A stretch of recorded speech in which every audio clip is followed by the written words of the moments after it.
Jesus está fazendo algo, posso ouvir um amém? E a alegria não é só um ritmo que a gente toca, a alegria é um sentimento que a gente exala. E nós precisamos ter um sentimento de alegria todos os dias das nossas vidas. Posso ouvir um amém? Quem nos visita hoje pela primeira vez, deixa eu conhecer você. Sejam muito bem-vindos em nome de Jesus. Os irmãos aí, sejam muito bem-vindos. Quem mais? Seja bem-vinda. Os irmãos aí no fundo, sejam muito bem-vindos em nome de Jesus. Meu Deus, mas quanta gente. Onde que esse pessoal estava, né? Que Deus abençoe vocês em nome de Jesus. Não repara a bagunça não, tá? Nós estamos tentando fazer de qualquer maneira para atrair a presença. Um dia a gente chora, no outro dia a gente ri, não dá para entender. Domingo passado não teve música, nesse tem, no outro nós chora, no outro nós ri, no outro nós pula, no outro nós... Não dá para entender. Uma coisa dá para entender. O Espírito Santo faz o que Ele quiser, como Ele quiser, da maneira que Ele quiser, porque o governo está sobre Ele. Posso ouvir um amém?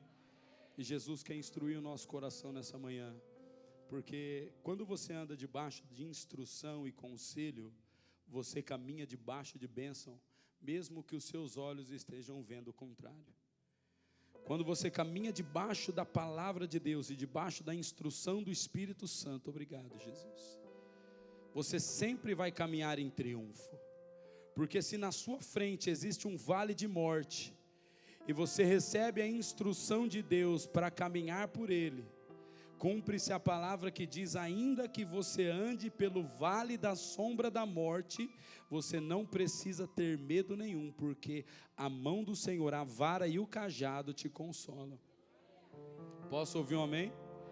E se Deus, por seu conselho e sua instrução, te mandar atravessar um exército, pode cair 1000 do teu lado, 10.000 à tua direita, você não será atingido. Querido, eu prefiro enfrentar o inferno debaixo da palavra de Deus do que caminhar por pastos verdejantes fora dele. Eu prefiro enfrentar centenas e milhares de demônios debaixo da palavra e da instrução do Espírito do que caminhar ao meu léu, a minha própria em sabedoria e inteligência, andando por pastos verdejantes. Porque eu e você só conseguimos ver aquilo que se chama tempo. Eu e você só conseguimos entender aquilo que se chama hoje. Querido, ouça o que eu vou te dizer. Ninguém tem o conselho do dia de amanhã, a não ser a mente do Senhor. Ninguém tem, ouça, a clareza daquilo que está para acontecer na segunda-feira, amanhã. Somente a mente do Senhor. Por mais que eu e você tenhamos planos, sonhos e projetos claros, e por mais que eu e você tenhamos sabedoria e inteligência para deduzir o que será melhor amanhã, ouça o que o Espírito diz: só Deus tem o conselho sobre o dia de amanhã. Nós vivemos em uma geração onde o excesso de informação assola os nossos dias. E sabe qual é o maior pecado que será cometido nos próximos anos? Nos próximos anos, a Bíblia diz: por se aumentar a iniquidade, o amor se esfriará, certo?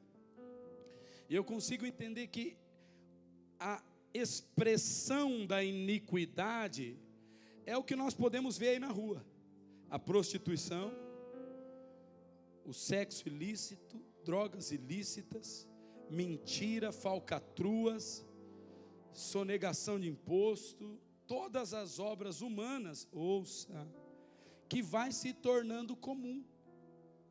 Então é comum uma juventude estar envolvida no mundo da sexualidade ainda cedo e antes de estar casado. É comum ter sempre um jeitinho para tirar proveito de algumas situações. É comum ter aquilo que é ilícito para suprir as deformidades da nossa alma.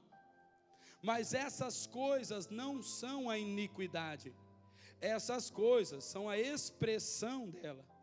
A iniquidade é uma raiz que está escondida dentro do coração. O pecado são as folhas, os frutos que nós podemos contemplar com os olhos. E eu consigo entender que nesse tempo, olhando claramente, discernindo, que muitas das expressões de pecado diz respeito a um coração que já não está mais disposto a ouvir a Deus. É um coração que vai para a internet e vai fazer os cursos e entender como é melhor caminhar.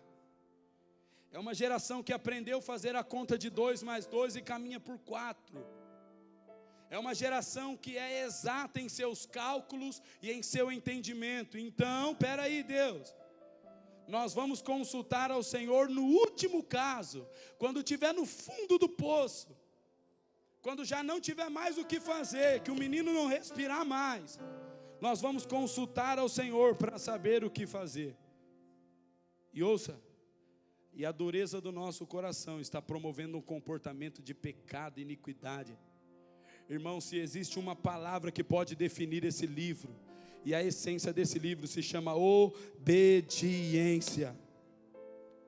Se existe uma palavra que pode definir toda a expressão desse livro, se chama obediência. Quando Deus cria o homem, a primeira ordenança é relacionada à obediência. A morte de Jesus na cruz está relacionada ao quê? Obediência. A Bíblia nos foi dada para que eu e você tenhamos um comportamento. Qual é? Qual? Obediência.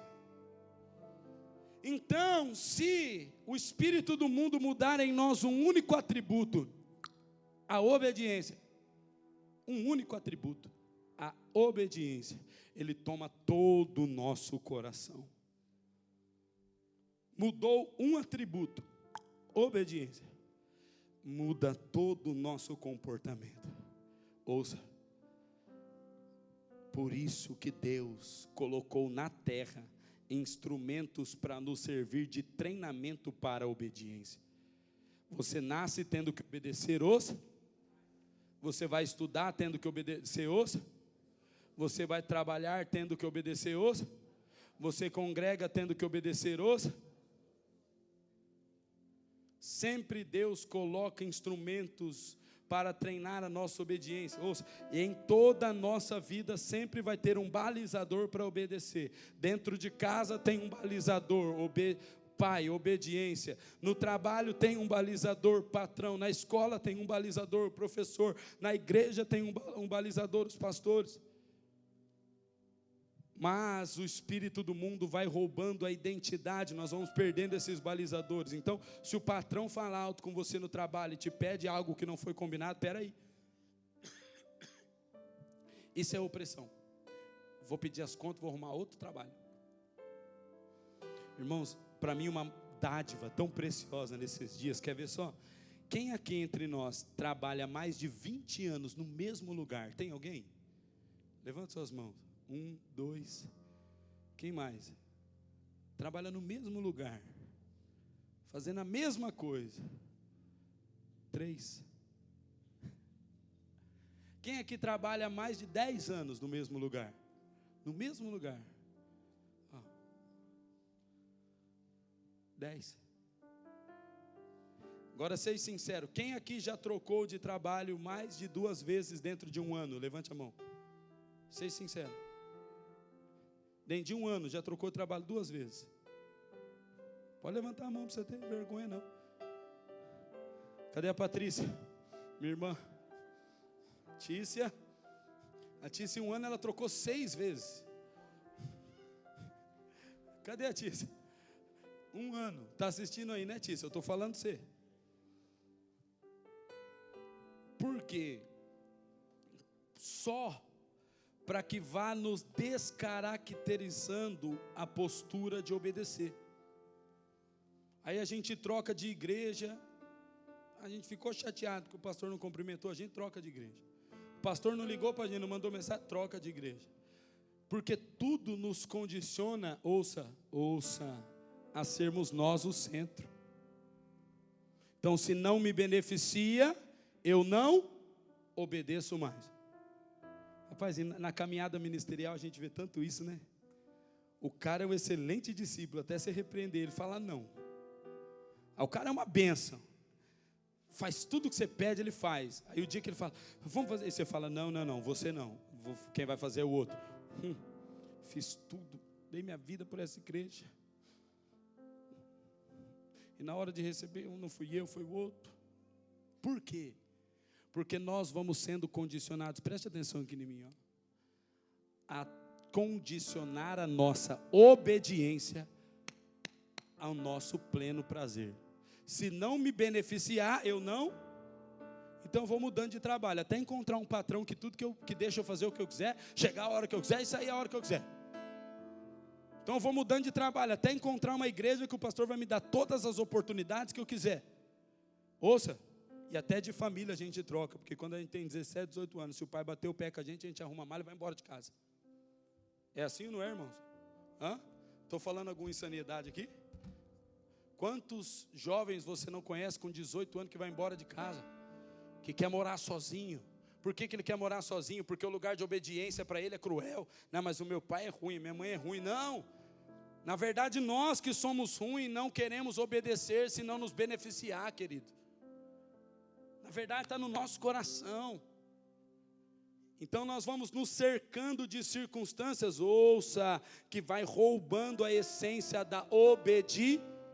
Aí você pode pegar isso aqui, rasgar e jogar no lixo, porque se você não tiver um coração que sabe obedecer, você não está apto para ouvir a voz de Deus.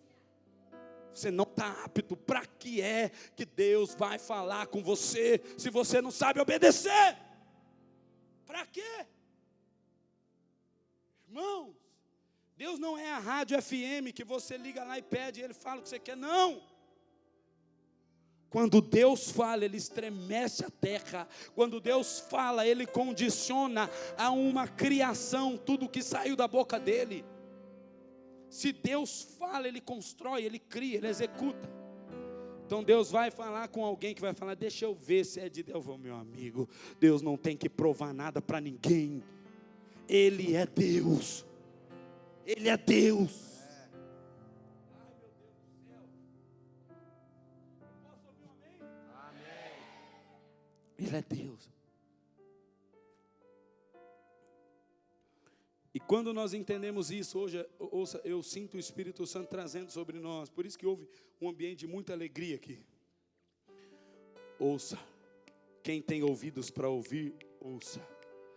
Eu sinto o Espírito Santo restaurando em nós o prazer de obedecer.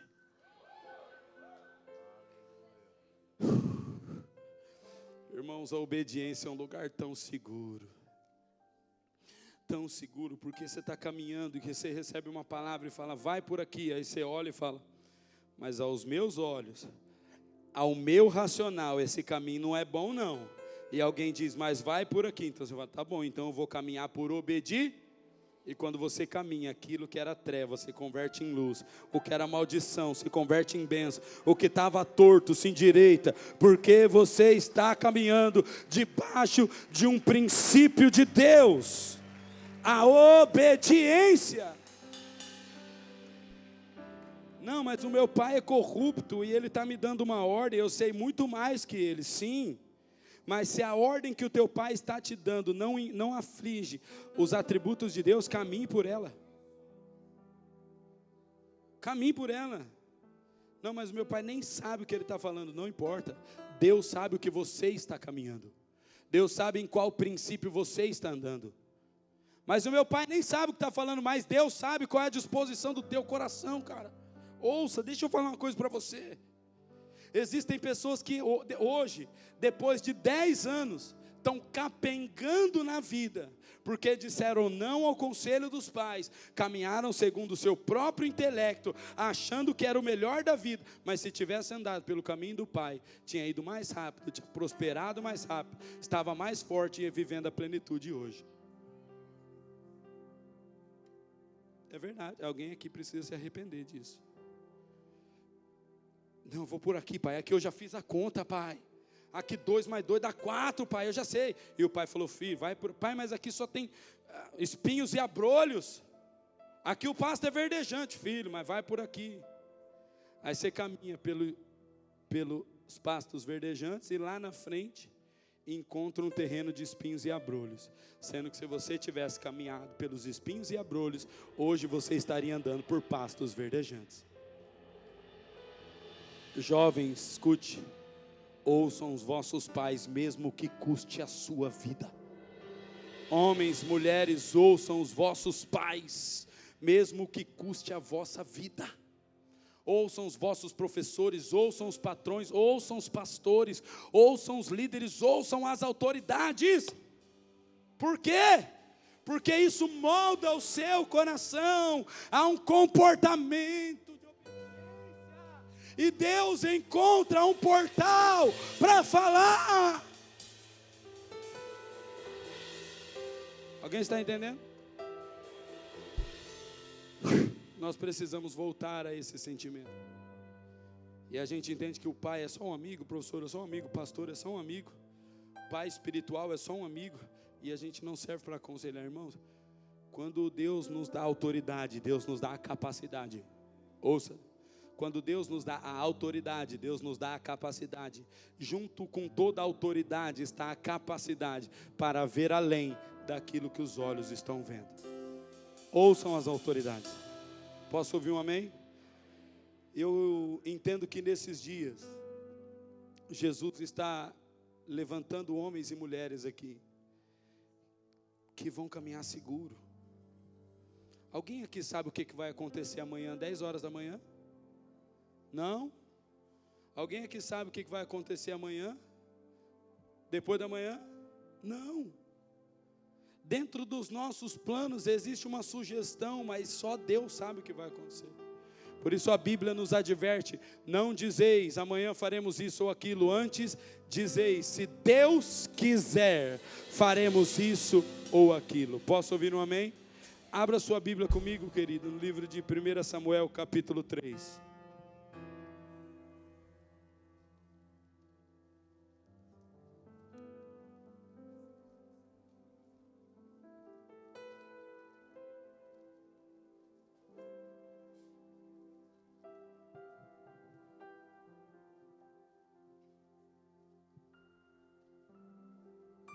Vou fazer uma pergunta, quero sinceridade e verdade de todo mundo, hein? Quem aqui gosta da Bíblia, levanta a mão. Sinceridade, quem ama a Bíblia, levanta a mão. Então vamos lê-la? Coloque toda a sua atenção e a sua reverência na palavra de Deus, amém? Quero dissertar o texto com os irmãos. Preciso que você não se disperse, por isso eu proíbo qualquer pessoa de andar, se levantar e se movimentar agora. Em nome de Jesus. A Bíblia não é um livro qualquer, é a palavra de Deus que será lida. E eu exijo reverência e santidade enquanto o texto bíblico estiver sendo lido. Por favor, não se movimente. 1 Samuel capítulo 3. Vamos ler a partir do versículo de número 19 e vamos continuar o texto. Diz assim a palavra do Senhor. Atenção. Crescia Samuel, e o Senhor era com ele, e nenhuma de todas as suas palavras deixou cair por terra. Repita comigo o versículo 19, se você puder. Vamos lá, diz assim: crescia Samuel e o Senhor era com ele, e nenhuma de todas as suas palavras deixou cair por terra. Ou seja, Samuel falava, Deus sustentava. Ouça, Samuel falava, Deus... Vamos lá, me ajuda. Samuel falava, Deus sustentava. Nenhuma palavra de Samuel o Senhor deixou cair por terra. Posso ouvir um amém? Capítulo 4, versículo 1, diz assim: veio a palavra de Samuel, a palavra de quem?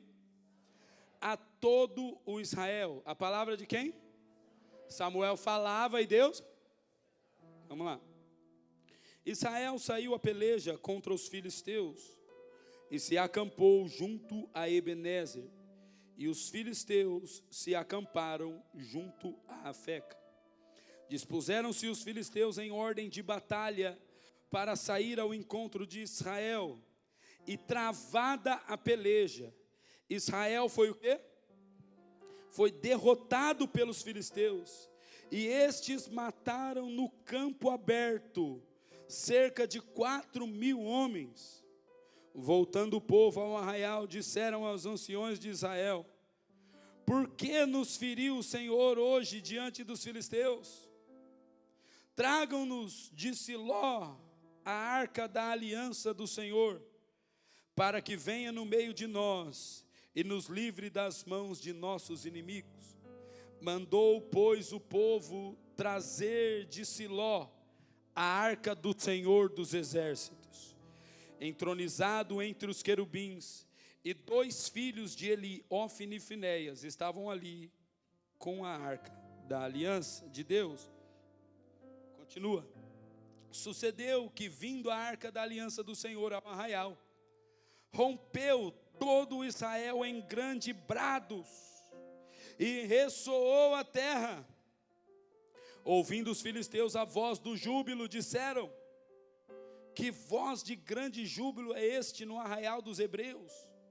Então souberam que a arca do Senhor era vinda ao arraial, e se atemorizaram os filisteus e disseram: os deuses com D minúsculo vieram ao arraial. E diziam mais: ai de nós, que tal jamais sucedeu antes. Versículo de número 8: ai de nós, quem nos livrará das mãos desses grandiosos deuses? São os deuses que feriram aos egípcios com toda a sorte de pragas no deserto. Aí no versículo 8, na parte B do versículo, são os deuses com D minúsculo. Está escrito aí na sua Bíblia com D minúsculo ou não? São os deuses que feriram aos egípcios com toda a sorte de praga no deserto. Ouça, os filisteus estavam traduzindo Deus dos deuses como qualquer Deus. O Deus que livrou o povo lá do Egito é um deusinho com D minúsculo. É qualquer Deus. Segue o texto, versículo 9: sede forte, ó filisteus, portai-vos varonilmente, para que não venhais a ser escravos dos hebreus, como eles serviram a vós outros. Portai-vos varonilmente e pelejai. Então pelejaram os filisteus. Israel foi o quê? Foi derrotado de novo, e cada um fugiu para a sua terra. Foi grande a derrota, pois foram mortos de Israel quantos? 30.000 homens de pé. Versículo 11 é uma chave para você entender. Lê o versículo 11 aí, o que que diz?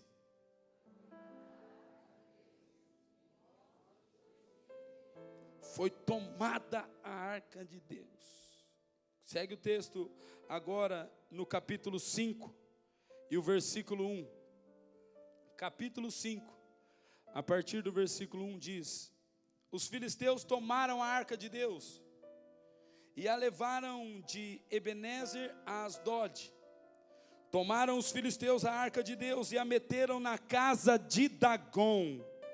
Dagom está escrito com D o quê? Com D o quê? Junto a este. Levantando-se, porém, de madrugada os de Asdod, nos dias seguintes, eis que estava Dagom com o rosto em terra, diante da arca do Senhor. Tomaram-no e tornaram a pô-lo no seu lugar. Levantando-se de madrugada no dia seguinte pela manhã, eis que Dagom jazia caído de bruços diante da arca do Senhor. A cabeça de Dagom e as suas mãos estavam cortadas sobre o limiar dele. Dele ficara apenas o tronco. Por isso, Os sacerdotes de Dagom e todos os que entraram no templo não lhe pisam o limiar de Asdod até o dia de hoje. Versículo 6. Porém a mão do Senhor castigou duramente os de Asdod, e os assolou e os feriu de tumores, tanto os de Asdod como os no seu território. Versículo 7. Vendo os homens de Asdod que assim eram, disseram: não fique conosco a arca de quem? A arca de quem? Com qual D? A arca de quem? A arca de quem? Com qual D?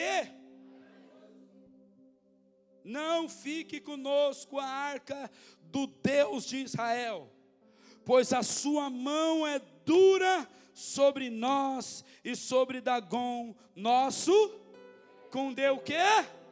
Você pode levantar as suas mãos e dar glória a Deus e dizer: o nosso Deus é Deus maiúsculo.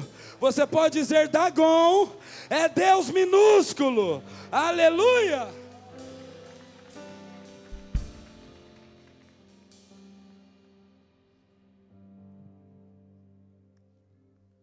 Então, se você caminha debaixo de uma palavra, você prospera.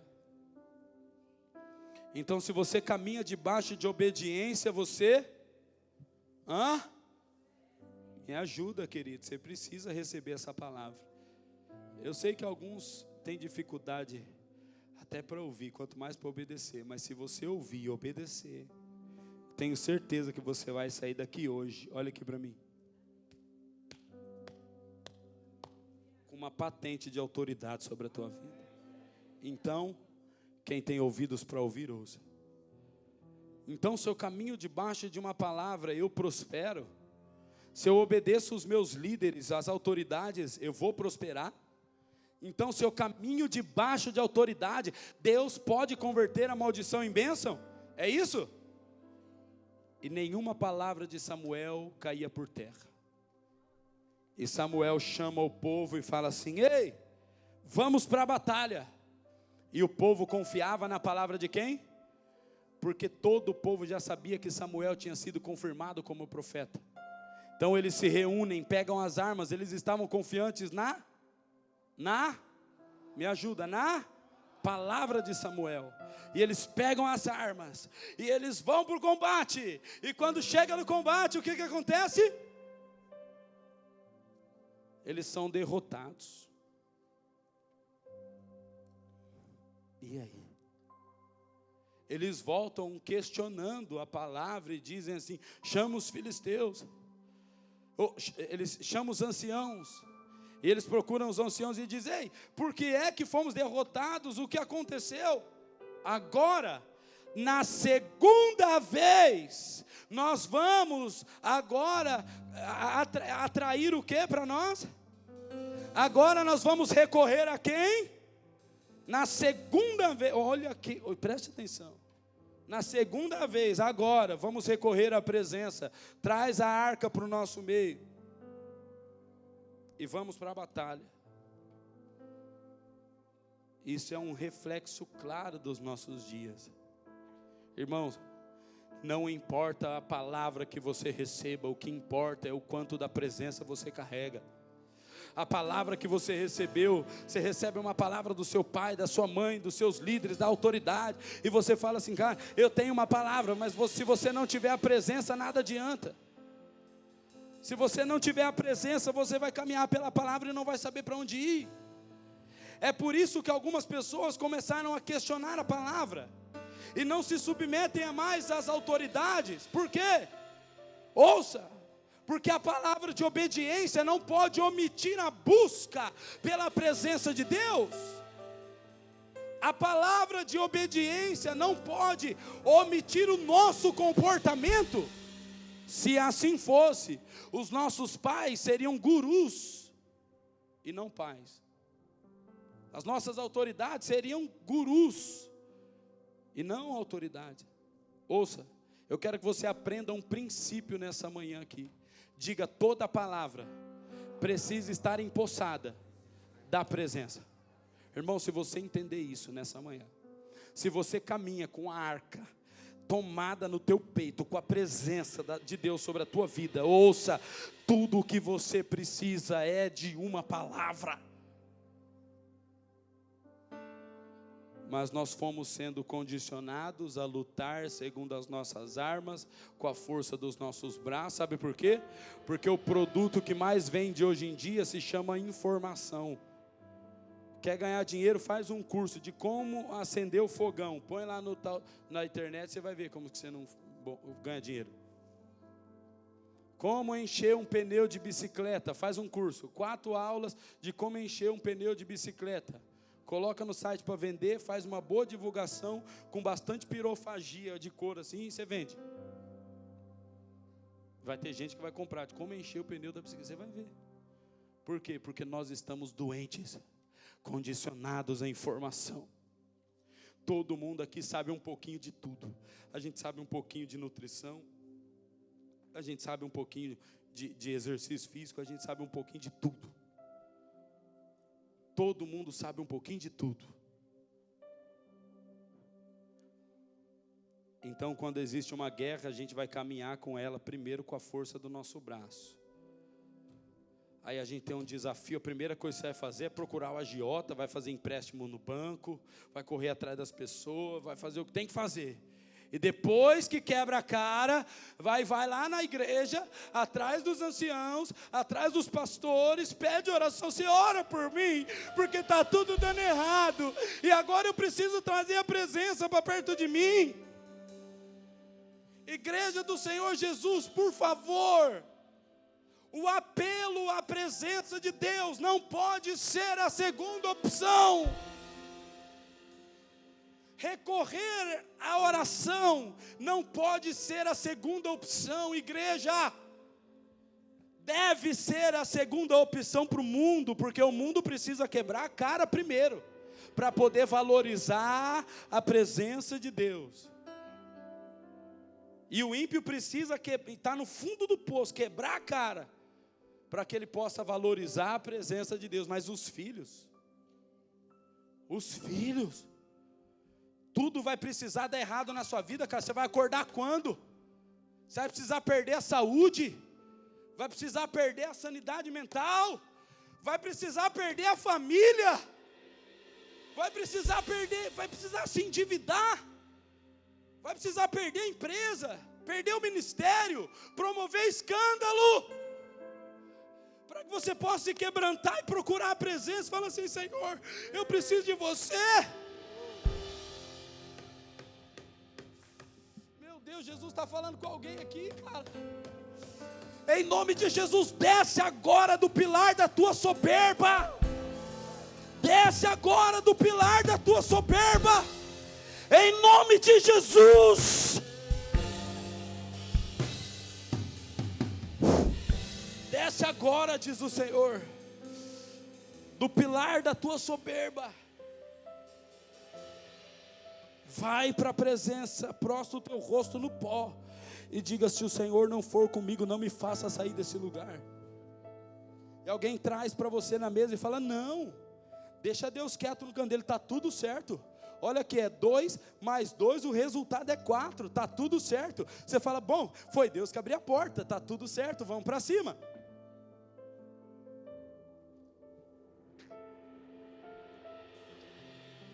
Alguém aqui está entendendo por que é que está andando em círculo há tanto tempo? Que nada dá certo na sua vida. Desculpa o teor da palavra, porque é burrice. Só porque é burrice.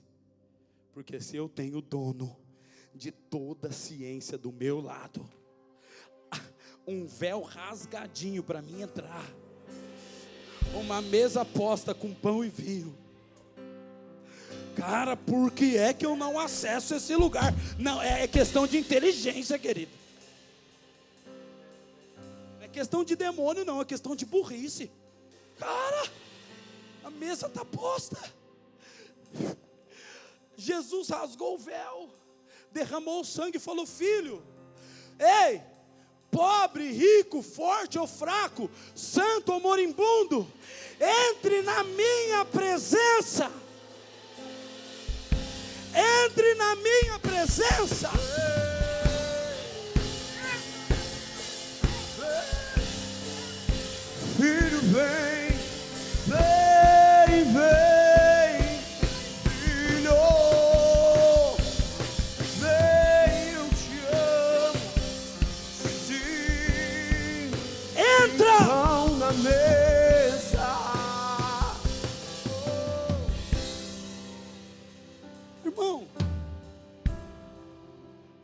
mas eu fiz uma faculdade.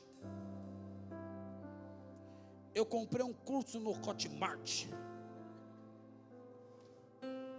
Estudei 5 anos. O problema é seu, meu amigo.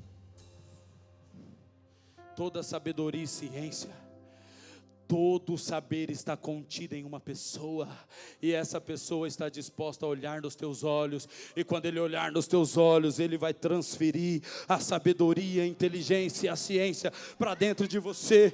A Bíblia diz em 1 João capítulo 2, versículo 27, diz: e vós tendes a unção dos santos, e não é necessário que ninguém vos ensine, porque a própria unção vos ensina sobre todas as...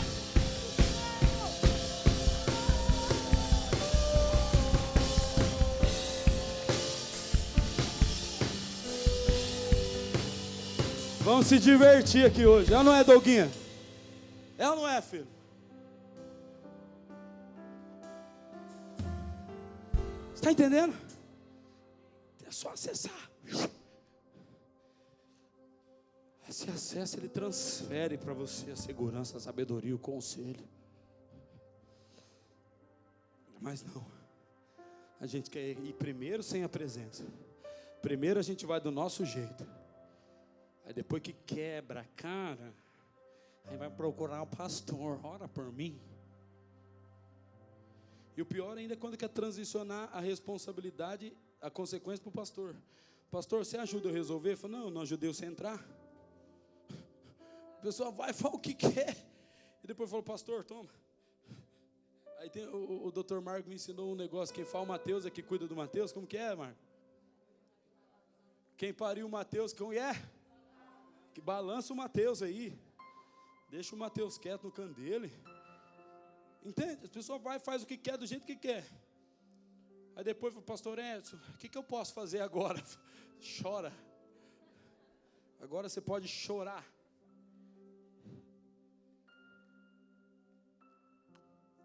Ouça, algo sério. Assumir a responsabilidade das consequências promove temor para os próximos atos. Pegou? Então anota na capa da sua Bíblia para você não esquecer. Assumir a responsabilidade das consequências promove temor para a decisão dos próximos atos. Quando você tiver que tomar a próxima decisão, você fala, espera aí. Pai, tive que pagar um preço árduo, rapaz. Tive que pagar um preço árduo, custou minha família, custou minha reputação, custou meu dinheiro, custou minha saúde. Agora eu não vou na força do braço mais não. Então Deus permite, irmão, que você passe vergonha, que você perca. Deus permite que tudo saia do controle para você aprender a obedecer. Tá bom. Mas agora o povo de Israel, pela segunda vez, segue aqui o texto comigo. Pela segunda vez agora eles vão para o meio da guerra e eles levam o quê? Levam a arca. A presença de Deus agora estava com eles. E ouça, aonde a presença de Deus está, o que é que eles fizeram? Eles começaram a rachar os céus com júbilo e com alegria, meu Deus, e com danças. Estremeceu a terra o grito de júbilo daquele povo. E sabe o que aconteceu com os inimigos? Os inimigos se intimidaram por causa do júbilo. Foi o que aconteceu aqui hoje. Enquanto nós estávamos gritando, dançando e celebrando ao Senhor Jesus aqui, o espírito de depressão, divórcio, toda a opressão das trevas se intimida e fora.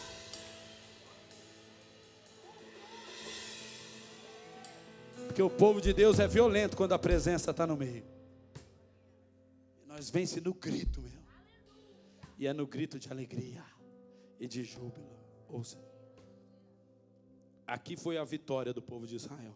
Quando a presença estava no meio. Quando a arca chegou, o povo de Israel foi vitorioso. Sim. Chegou a arca no meio, o povo se alegrou. E houve vitória no meio do povo de Deus. Mas espera aí.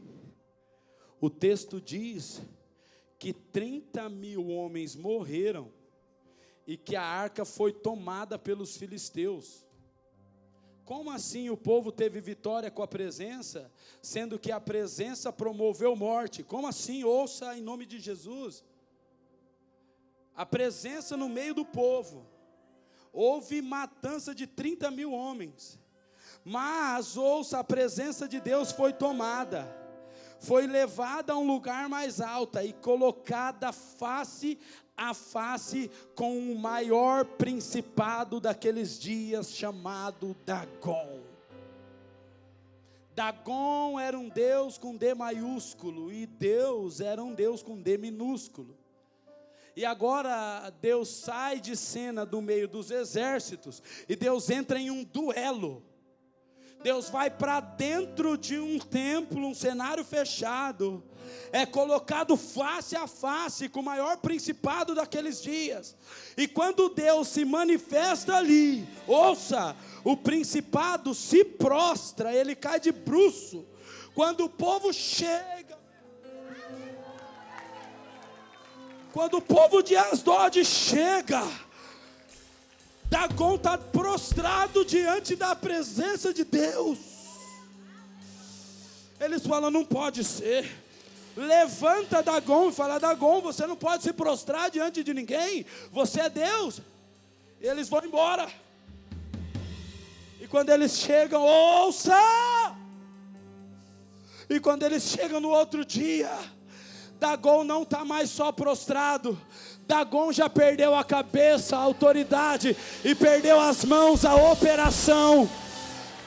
Ouça!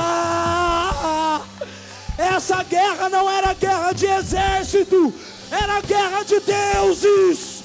Era guerra de deuses. Deus é o Deus dos deuses.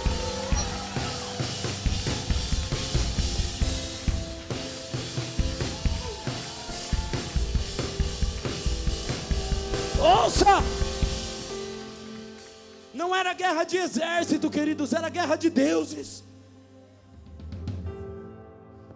Se o povo de Israel ganhasse a batalha de exército, o povo de Israel ainda continuaria chamando o Deus dos céus de Deus com D minúsculo.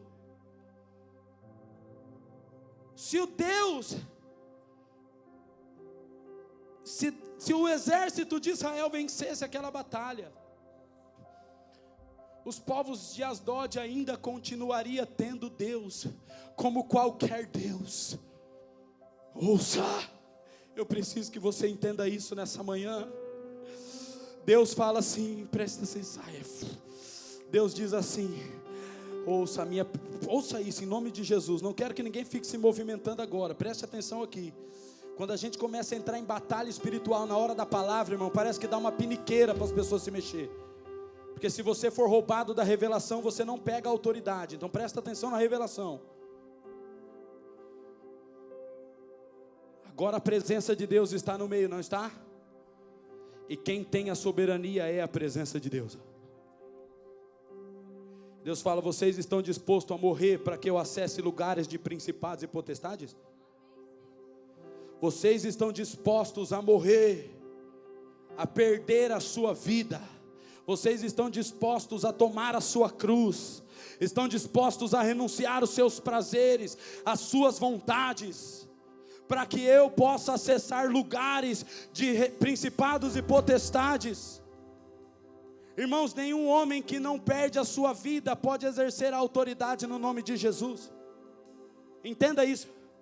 Você não vai exercer autoridade no nome de Jesus com a sua vida bonitinha, não.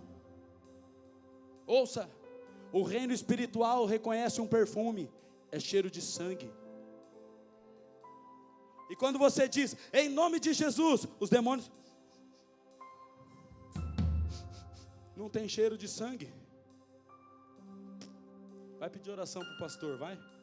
Fraco. Mas quando você vive uma vida de renúncia, quando a presença de Deus está entronizada, você fala, Senhor, mas eu queria tanto isso. Deus fala, não, eu estou tirando. Não, Senhor, mas aos meus olhos isso é perca. Sim, filho, mas aos meus olhos o que perde ganha. Senhor, mas aos meus olhos é derrota, mas aos meus olhos aquele que perde ganha. Aos meus olhos a derrota é vitória. Senhor, mas aos meus olhos eu estou perdendo. E Deus está falando, mas se a minha presença está no meio, a derrota é vitória. Mas todo mundo está me tendo como derrotado, mas eu estou te tendo como vitorioso. Preste atenção, querido. Não traduza o mover de Deus dentro da sua humanidade. Não acredite na balela de que as bênçãos de Deus é sinal de aprovação de Deus. Não é.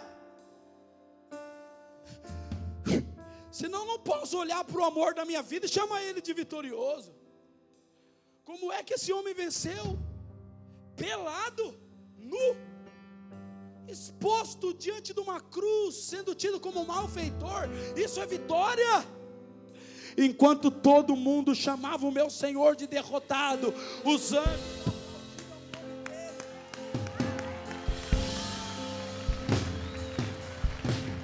anjos aplaudiam o nome dele, e os anjos diziam: levantai-vos, ó portais eternos, eis que entrará o Rei da Glória, eis que para que entre o Rei. Ele venceu.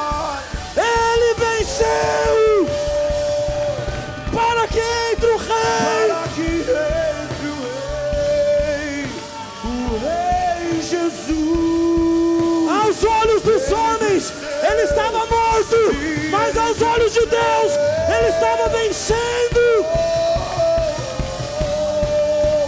Jesus, Jesus. Aos olhos dos homens está morto, mas aos olhos de Deus venceu. Querido, em nome de Jesus, ouça isso e nós vamos orar. Foi necessário que o povo morresse, perdesse, para que Deus pudesse acessar um lugar de soberania sobre as nações da terra. Sabe por que é que o nosso Jesus hoje é desprezado por todo mundo? É porque nós estamos vivos demais. Sabe por que é que o nosso Jesus é chamado como qualquer Deus na boca de qualquer um? É porque a gente quer pregar Jesus mostrando o nosso extrato bancário. A gente quer pregar Jesus mostrando as nossas vitórias. Irmãos, mas Jesus só será glorificado o dia que você mostrar para os homens todas as suas perdas por amor a Ele, todas as suas renúncias por amor a Ele.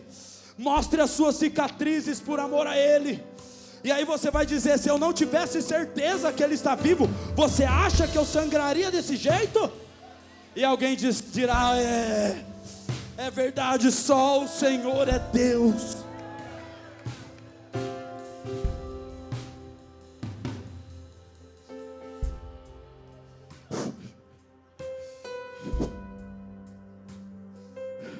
E os homens de Asdod tiveram que dizer assim: verdadeiramente o Deus de Israel é o Senhor. E Asdod e Dagon foi tido como um Deus com um D minúsculo. Querido, eu quero dizer uma coisa para você: não traduza a movimentação de Deus dentro da sua humanidade. Você pode olhar, ouça, eu vou dar um termômetro para você aqui agora. Você pode olhar e ao seu redor você está perdendo, mas meça pela presença. A arca está com você? A presença está com você? A presença está no seu meio? Ouça, a presença. O termômetro é esse aqui, ó. Ah, está aqui. A presença está aqui. Então, irmão, pode tirar tudo do lugar. Se a presença está comigo, pode perder, pode sangrar, pode chorar, pode moer. Que se a presença está comigo, essa guerra não é na carne, essa guerra é contra principados e potestades. Deus quer levantar homens aqui empossados de autoridade, querido. Homens que vão chegar em lugares e falar assim: em nome de Jesus. E o cenário será transformado. Agora eu quero perguntar uma coisa para você. Você quer a solução dos seus problemas? Ou você quer autoridade em nome de Jesus? Você quer a solução dos seus probleminhas? Ou você quer a autoridade do nome de Jesus? Quero que você se coloque em pé nesse momento, querido. Porque hoje o Senhor vai fazer distinção daquele que serve e daquele que não serve. Hoje Deus está dizendo, depois dessa palavra, você precisa decidir se você está disposto a obedecer. Deixa eu perguntar uma coisa para você. Samuel errou na palavra? Samuel errou na palavra? Samuel errou? Não. Porque não era uma guerra de exércitos, era uma guerra de deuses. Deus precisava encontrar um meio para ser colocado na cara de Dagon. É como se Deus dissesse assim, ó: